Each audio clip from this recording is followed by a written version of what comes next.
ఓకేనా చెప్పండి, నిజంగా జగ్గారెడ్డి గారు అసలు ఎందుకు ఈటల రాజేందర్ గారిని టార్గెట్ చేయాల్సి వచ్చింది, అట్లా గుడ్డలిప్పి కొడతా అని చెప్పేసి మాటలు ఎందుకు మాట్లాడాల్సి వచ్చింది అంటే ఏం చెప్తారు? నేను ఒకటే మీ లెజెండ్ టీవీ ద్వారా జగ్గారెడ్డి గారికి అని కాంగ్రెస్ పార్టీ అధ్యక్షులు పిసిసి మహేష్ కుమార్ గౌడ్ అన్న గారికి ఒకటే తెలియజేస్తాను. గతంలో రేవంత్ రెడ్డి గారిని గతంలో కానీ ప్రస్తుతం కానీ అనేక మంది రాజకీయ పార్టీల పరంగా అనేక సార్లు తిడుతూ ఉంటారు. ఒకవేళ ప్రభుత్వం చేసే పనులను విమర్శిస్తారు, ఒకవేళ తప్పులు ఉంటే సవరించుకోమని అడుగుతూ ఉంటారు. ఈ క్రమంలో అనేక మంది రేవంత్ రెడ్డి గారిని తిట్టిరు.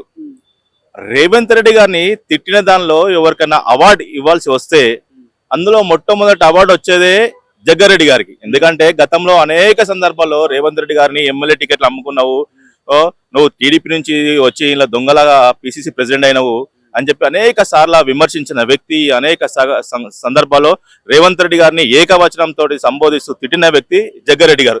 మరి ఆల్ ఆఫ్ సడన్ మరి జగ్గారెడ్డి గారికి ఏమైందో, మరి మొన్న జరిగిన కుంభమేళలో మునిగి వచ్చిందా, మరి మునిగి వచ్చిన తర్వాత ఆయనకి ఏమైనా జ్ఞానోదయం అయిందా, నాకు పార్టీ నుంచి ఎమ్మెల్యే పోటీ చేసినా ఓడిపోయినా కానీ నాకు ఎలాంటి పదవి కాంగ్రెస్ పార్టీని గుర్తించి ఇస్తలేదని చెప్పేసి ఈరోజు ఈటల రాజేందర్ గారు ప్రజల సమస్యల పట్ల ఆయన మాట్లాడుతున్నప్పుడు ఏదో ఒక చిన్న అంశాన్ని పట్టుకొని దాన్ని భూతద్దంలో చూసుకుంటూ కోడిగుడ్డు మీద ఈకలు వీకినట్టు ఈటల రాజేందర్ గారు రేవంత్ రెడ్డిని అన్నారు, ఏదో తిట్టిరు చేసిరు అని చెప్పేసి ఈరోజు ఆ సమస్యను మొత్తం కూడా జటిలం చేసి ఏ విధంగా తీసుకొచ్చారంటే, తెలంగాణ రాష్ట్ర కాంగ్రెస్ పార్టీ అధ్యక్షులు పిసిసి అధ్యక్షులు మన బీసీ బిడ్డ మహేష్ కుమార్ గౌడ్ అన్న గారు కూడా ఈరోజు ఈ ఈటల రాజేందర్ గారిని ప్రశ్నించే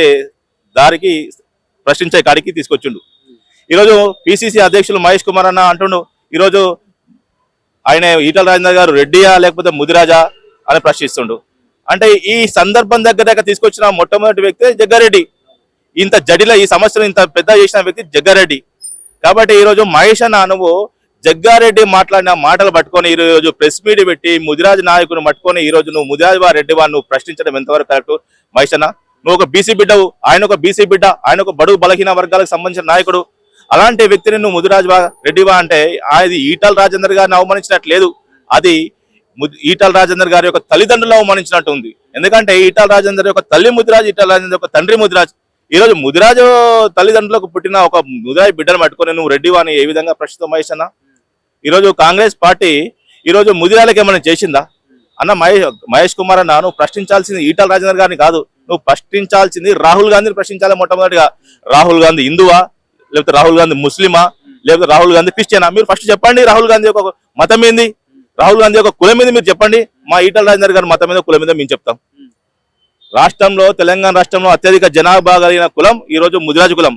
అలాంటి ముదిరాజు కులానికి సంబంధించిన నాయకుల పైన మీరు అందరు కాంగ్రెస్ పార్టీలో ఉన్న చిన్న పెద్ద మోటా చోట అందరు నాయకులు అందరు కలిసి ఏక సమయంలో ఈరోజు దాడి చేసి ఆయనది అన్నట్టు ఏదో చిన్న విషయాన్ని పట్టుకొని పెద్ద భూతద్దంలో చూపెట్టుకుంటూ అన్నట్టు మీరు ఆయన మీద దాడి చేస్తే, ఆయన ముదిరాజు కులమా అని చెప్పి మీరు సంబోధిస్తే మేము ఊరుకునే లేదు. తెలంగాణ ముదిరాజు మహాసభ ఖచ్చితంగా దీన్ని ఖండిస్తుంది.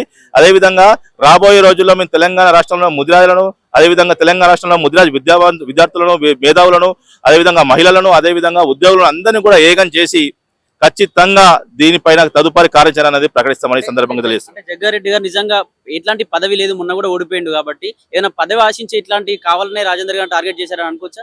100% అంతే కదన్నా. ఈ రోజు ఆయనకి ఏం పదవి లేదు. ఇప్పుడు మనకు ఒకటేనా, మనకు రోజు ఏదో ఒక పని ఉంటే మన పనిలో లీనమైపోయి మనకి ఎలాంటి చెడు ఆలోచనలు రావు. ఆయన ప్రస్తుతానికి ఎమ్మెల్యేగా ఓడిపోయిండు, ఇంట్లో ఖాళీగా కూర్చున్నాడు కాబట్టి ఆయన తలలో పురుగు మిసులుతుంది. పురుగు మిసులుతో ఏమవుతుంది, రకరకాల చెడు ఆలోచనలు వస్తాయి. ఆ చెడు ఆలోచనలకి పుట్టిందే ఈటల రాజేందర్ గారిని విమర్శించడం. ఈ రోజు తెలంగాణ రాష్ట్రంలో బలమైన నాయకుడు ఈటల రాజేందర్ గారు. కాబట్టి అలాంటి బలమైన నాయకులను విమర్శిస్తే ఈ రోజు రేవంత్ రెడ్డి గారు గతంలో ఈయన తిట్టిన విషయాలన్నీ కూడా మర్చిపోయి నాకేదో చిన్నదో పెద్దదో ఓ కార్పొరేషనో లేకపోతే ఒక ఎమ్మెల్సీయో ఏదో పదవిస్తారని ఆశపడి ఈ రోజు ఈటల రాజేందర్ గారిని తిట్టినట్టుగా మేము భావిస్తున్నామని ఈ సందర్భంగా తెలియజేస్తున్నాం.